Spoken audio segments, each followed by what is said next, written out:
আসসালামু আলাইকুম রহমতুল্লাহি ওয়াবারাকাতুহ।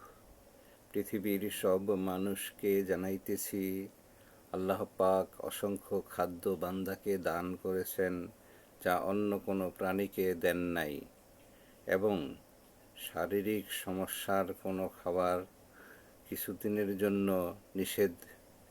কোনো খাবারে কি পুষ্টিগুণ তাহা আল্লাহ পাকের বান্দাগণের মাধ্যমে জানিয়েছেন।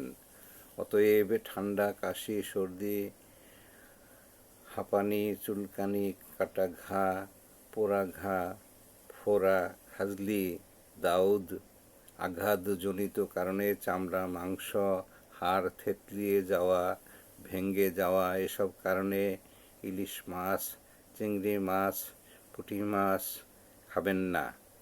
এবং বড় মাছের যে অংশে তেল বেশি থাকে সেই অংশটুকু খাবেন না। আর যে কোনো গোস্তের তেল চর্বি বেশি থাকে সেই অংশটুকু খাবেন না। এবং হাঁসের গোস্ত, গরুর গোস্ত, মুসুরির ডাউল, খেসারির ডাউল পরিমাণে কম খাবেন। সব ডাউল, সব শাক সবজি, পাঁচফোড়ন, গরম মশলা ও মশলা মিলিয়ে নিরামিষ রান্না করিবেন। খুব স্বাদ ও শক্তিসম্পন্ন খাবার। এবং মাঝে মধ্যে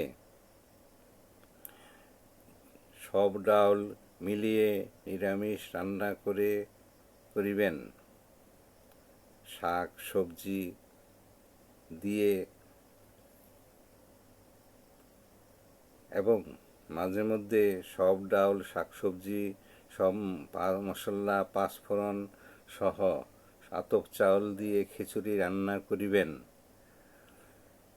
উলিয়ে কামেল হজরত মৌলানা আশরাফ আলী থানবী রহমতুল্লাহি আলাইহি বলেছেন, মাছ গোস্তের চেয়েও 10 গুণ শক্তিসম্পন্ন খাবার হইল সবজি, খিচুড়ি,